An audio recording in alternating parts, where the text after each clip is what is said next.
이 시간 우리에게 주신 하나님의 말씀은 예레미야 애가 5장 19절에서 22절까지의 말씀입니다. 구약 성경 1150쪽을 전후해서 찾으시면 되겠습니다. 예레미야 애가 5장 19절에서 22절까지의 말씀입니다.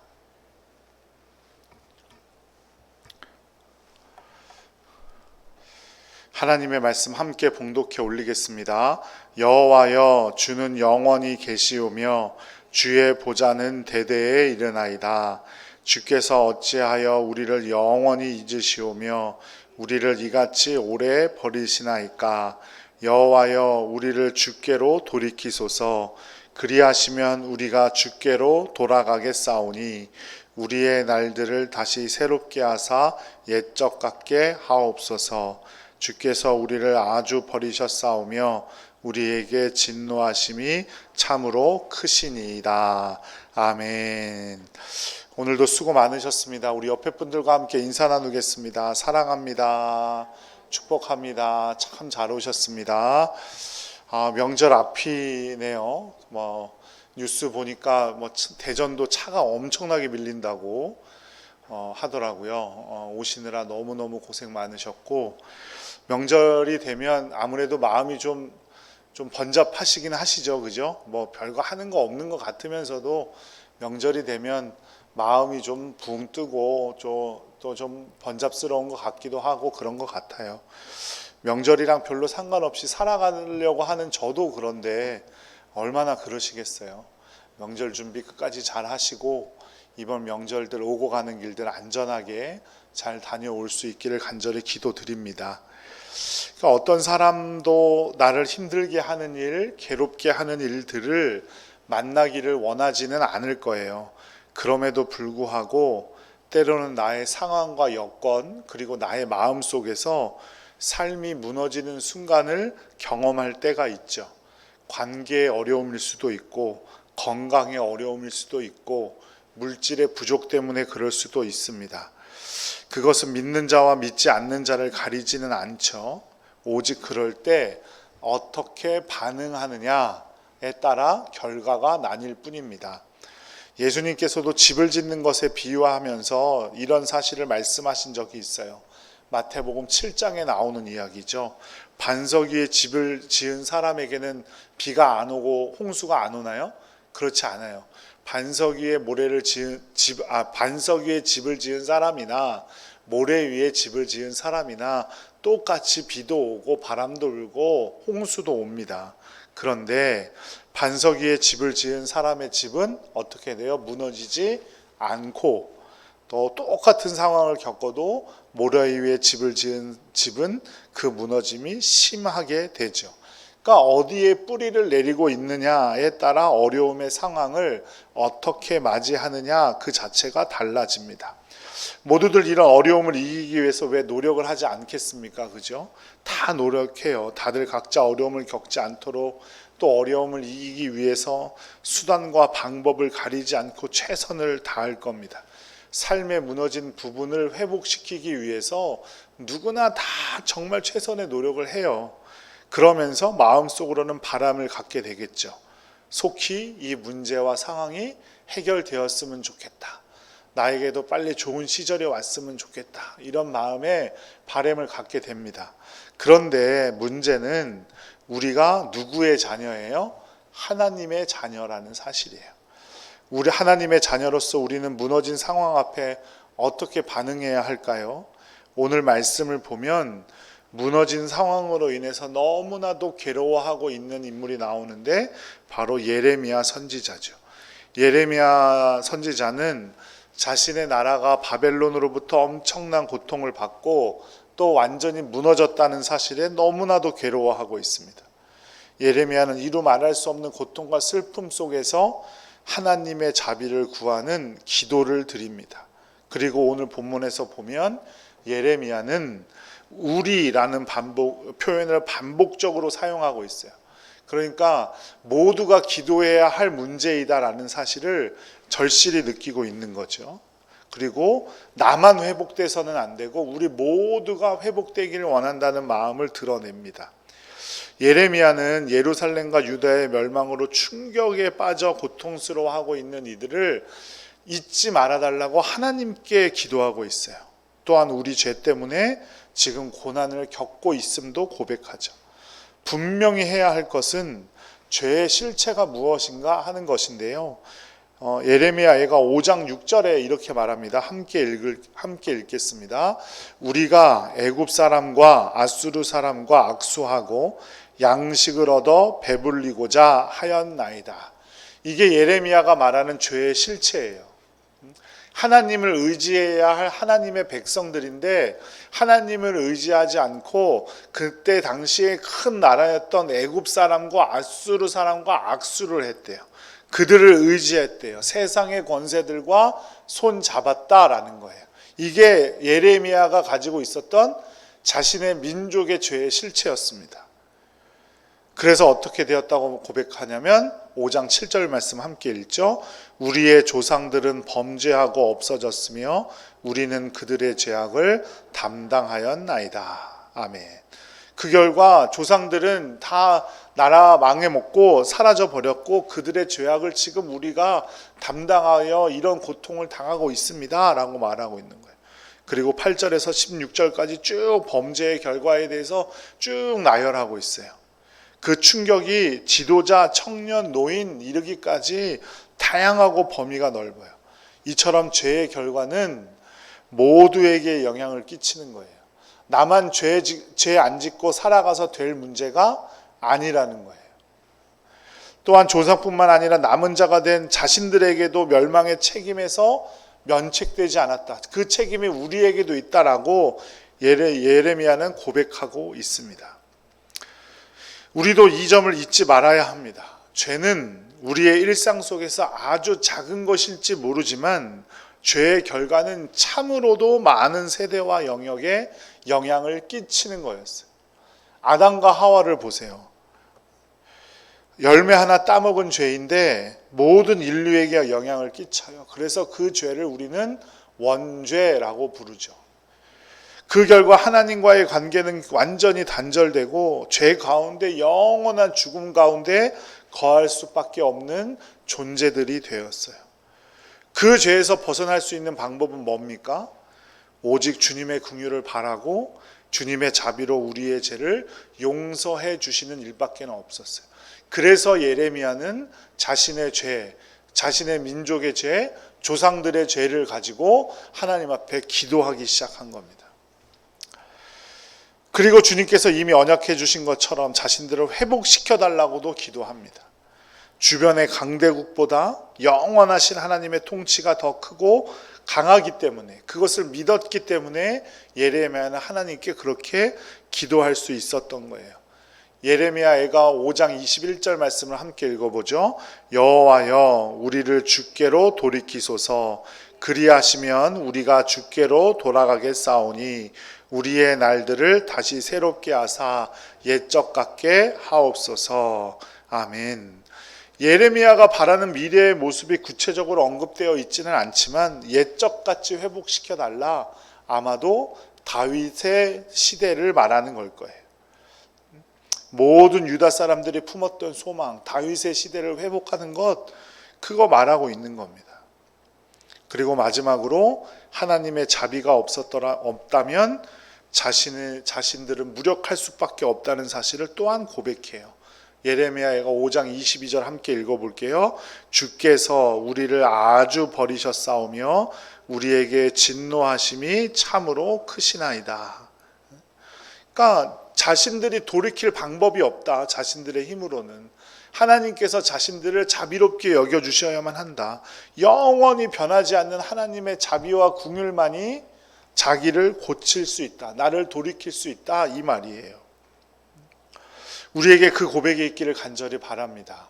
우리의 죄를 하나님 앞에 정직하게 내어놓고 하나님 아니면 내가 회복될 수 있는 방법은 절대로 없다는 사실을 꼭 기억하시기 바랍니다.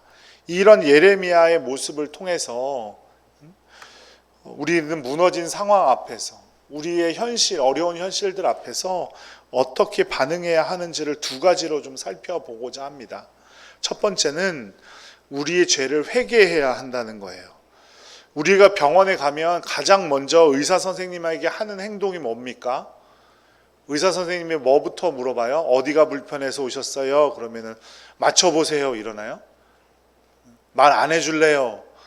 검사하면 다 나오잖아요 이래요? 안 그러죠. 여기가 아파요. 목이 아프면 입을 크게 벌리고 콧물 때문에 코가 막히면 콧구멍을 부끄러움 없이 과감하게 의사 선생님한테 내밀고, 또 배가 아프면 이렇게 배를 이렇게 훌렁훌렁 해가지고 배 아프다고 하잖아요. 영적인 회복도 마찬가지예요. 죄악으로 무너진 그 자리들이 있다면 그 죄악을 하나님께 숨김없이 드러내고 회개해야 돼요. 하나님께서 그거를 모르시기 때문이 아니에요. 우리가 병원 가서 의사가 내가 어디가 아픈지를 모르니까 가르쳐 주는 게 아닌 것처럼 하나님 앞에서도 마찬가지예요. 16절 말씀 함께 읽어볼게요. 우리 머리에서는 면류관이 떨어졌사오니 오라 우리의 범죄 때문이니이다.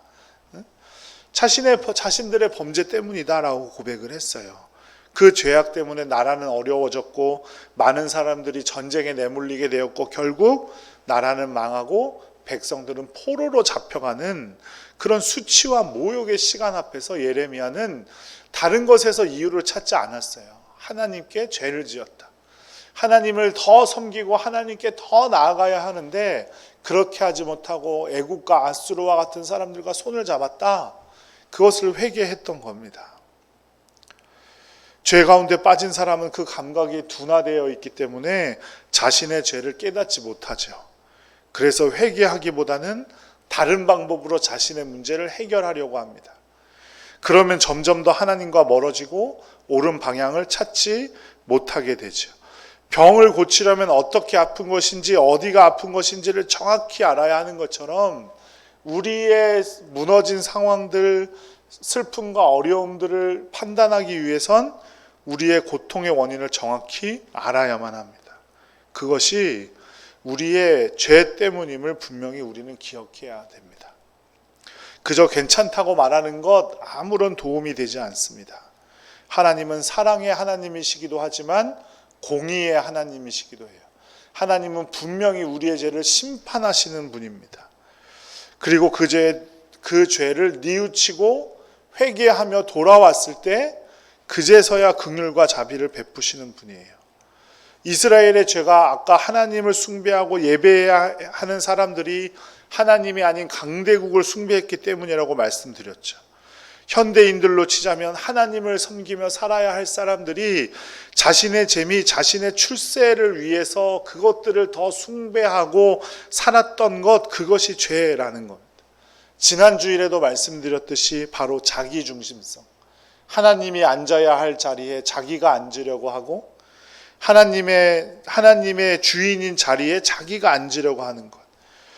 그래서 자신 중심으로 모든 것을 생각하기 때문에 하나님의 질서를 깨트리려고 하는 것, 그것이 바로 죄입니다. 우리의 재미, 출세, 출신 학교, 직장, 그 모든 것은 하나님께서 우리에게 수단으로 주신 것이 그것이 목적이 될 수는 없어요. 그런데 하나님의 질서를 어기고 그런 것들을 목적으로 삼으니 우리에게 죄가 되는 겁니다. 입시 지옥이라는 말도 있듯이 좋은 대학에 들어가는 것이 삶의 목적이 되어버렸어요. 하지만 좋은 대학 나오는 건 삶의 수단일 뿐이죠. 그리고 자신이 누리는 삶이 목적이 되니까 하나님께 기도는 안 해도 예쁜 사진은 찍고 밥을 먹습니다. 맛있는 음식을 먹으러 가서 멋진 풍경이 있는 곳에 가서도 사진은 찍지만 하나님께 감사할 줄은 몰라요. 우리가 누리는 멋진 삶은 하나님께서 우리에게 수단으로 주신 것이고 그 수단을 가지고 우리는 하나님을 찬양하고 하나님께 영광을 올리고 그것이 목적이 되는 삶을 살아야 되는데 수단을 목적으로 삼고 목적을 수단으로 삼아서 하나님의 질서를 어그러뜨리니 그것이 우리에게 죄가 되는 겁니다. 하나님께서 주신 질서와 복이 완전히 무너지게 되는 거죠. 교회도 마찬가지입니다. 교회의 목적은 예배이고 예배는 나의 만족이 아니라 하나님의 만족을 위한 것이 되어야 하죠. 예배는 하나님의 만족을 위해 드리는 겁니다. 그런데 예배가 목적인 교회에서 예배가 수단이 되어버렸어요. 어떤 자신의 마음의 평안을 얻는 수단. 지난 한 주간 동안 좀 잘못 살은 것 같으니까 교회에 와서 마음 편하게 그냥 회개하는 수단. 그러니 하나님의 질서가 어그러진 것이고 그 어그러진 자리에는 죄가 싹틀 수밖에 없는 겁니다. 아름다운 음악, 편안한 의자, 사람의 길을 즐겁게 하는 설교, 힐링의 경험, 예배의 수단을 목적으로 삼기 때문에 교회는 힘을 잃어갑니다. 아무런 영향력을 펼치지 못해요.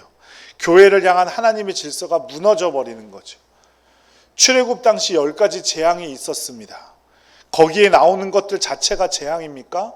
그렇지 않아요. 피가 재앙이에요? 그렇지 않죠. 사람이 피가 없으면 어떻게 돼요? 죽겠죠, 뭐. 피가 없으면. 뭐가 재앙이에요? 그런데 피가 사람 몸속에 있어야 되는데 사람 몸속에 있지 않고 어디에 있으니까 재앙이에요? 모든 물이 피로 변하니까 재앙이 되는 거예요. 그 하나님의 질서가 어그러지니까 재앙이 되는 겁니다. 개구리나 파리가 재앙입니까? 그렇지 않아요. 개구리, 파리 있어야 할 곳에 있으면 재앙이 아닙니다. 그런데 개구리가 사람의 침대에도 사람의 식탁에도 올라와 있으니 그게 재앙이 되는 거죠. 하나님의 질서가 아니거든요. 그건 개구리들이 있어야 할 자리가 아니거든요. 그러니 재앙이 되는 거예요. 그런데 우리는 스스로 하나님의 목적을 깨트리고 하나님의 질서를 깨트리고 목적을 수단으로 삼고 수단을 목적으로 자꾸 우리가 스스로 바꾸고 있어요. 그러니 내 삶에 재앙이 되는 거고 내 삶이 어려움에 넘치게 되는 거고 그것이 죄가 되는 겁니다. 그러므로 우리는 회개해야 되는 거예요. 그냥 눈물 흘리는 회개가 아니라 수단을 목적 삼는 삶에서 돌이켜 목적이 목적이 되게 하고 내 삶의 주인으로 온전히 하나님을 모시는 것이 회개입니다. 왜 이스라엘 민족은 수많은 회개를 했음에도 제자리였을까요? 그들은 눈물만 흘렸기 때문이에요. 자신의 삶을 돌이키려고 하지 않았기 때문에 우리의 죄를 온전히 하나님께 고백하고 내 삶을 온전히 하나님의 방향으로 돌이키는 것이 회개이고 우리가 주님 앞에 질서를 회복하기 위해선 회개가 먼저입니다. 내 안에 여전히 죄악들이 남아있다면 하나님께 고백하고 삶을 돌이키는 여러분들 되시기를 간절히 축복합니다. 그 가운데 분명히 주님의 자비가 넘쳐 흐를 줄로 믿습니다. 둘째는 우리가 회개하였다면 진정으로 하나님만 의지하는 삶을 살아야 합니다. 예레미야는 나라가 무너지고 가장 고통스러운 그 순간 자신이 의지해야 할 대상이 누구인지를 분명히 했습니다. 그 고통의 그 순간 하나님의 이름을 부르죠. 예레미야가 5장 19절 말씀 함께 읽겠습니다. 여호와여 주는 영원히 계시오며 주의 보좌는 대대에 이르나이다. 여호와여 하나님의 이름을 불렀어요. 하나님을 의지하겠다 이겁니다. 예레미야는 애국 아수르 바벨론 등 강대국에게 도와달라고 손을 내밀지 않았어요. 하나님의 이름을 불렀습니다. 나라가 망하게 될 것이라는 하나님의 말씀도 거절하지 않고 백성들에게 전했어요. 하나님의 말씀에 순종했어요. 왜냐하면 나라를 회복시킬 능력도 누구에게 있어요? 하나님께 있다는 사실을 분명히 믿었기 때문이에요. 하나님은 우리의 목적이 되시는 분이에요. 하나님을 우리의 도구로 삼아서는 안 됩니다. 하나님을 도구 삼아서 자기 목적을 이루려고 하는 것 죄입니다. 우리는 하나님께 온전히 내 삶을 맡기고 의지해야 됩니다. 우리는 그래서 우리의 삶을 내 스스로 개척하려고 하는 사람들이 아니라 하나님의 손에 붙들려 이끌려 끌려가는 사람이 돼야 돼요. 그래서 신자의 삶은 수동태가 되어야 합니다. 신자의 삶은 절대로 능동태가 되어서는 안 돼요. 하나님보다 앞서가서는 안 됩니다. 하나님이 이끄시는 대로 끌려가야 돼요. 예레미야는 그것을 분명히 했고 모두 하나님을 의지하고 하나님께 돌아가자고 선포했습니다. 5장 21절 말씀 함께 읽겠습니다. 여호와여 우리를 주께로 돌이키소서. 그리하시면 우리가 주께로 돌아가겠사오니 우리의 날들을 다시 새롭게 하사 옛적 같게 하옵소서. 무너진 모든 자리를 회복하기 위해서 제일 먼저 우리가 해야 하는 일은 하나님을 향해 돌이키는 겁니다. 그게 회개예요. 그리고 돌이켰다면 오직 하나님만 의지하는 삶을 살아야 됩니다. 하나님께서 이끄시는 대로 가야 합니다. 내가 무엇을 이루기 위해 하나님을 이용해서는 절대로 안 됩니다. 사랑하는 여러분, 우리의 삶의 무너진 영역 속에서 우리를 온전하게 하실 분은 오직 하나님뿐임을 꼭 기억하시기 바랍니다. 무너진 삶의 순간 회복을 꿈꾸며 하나님을 의지하시기를 축복합니다. 그렇게 하나님께 회개하며 하나님께로 돌아와 하나님을 의지할 때 하나님은 반드시 우리를 회복시켜 주실 줄로 믿습니다. 사도 바울은 인간의 상태를 이렇게 정의하죠. 로마서 1장 25절 말씀입니다.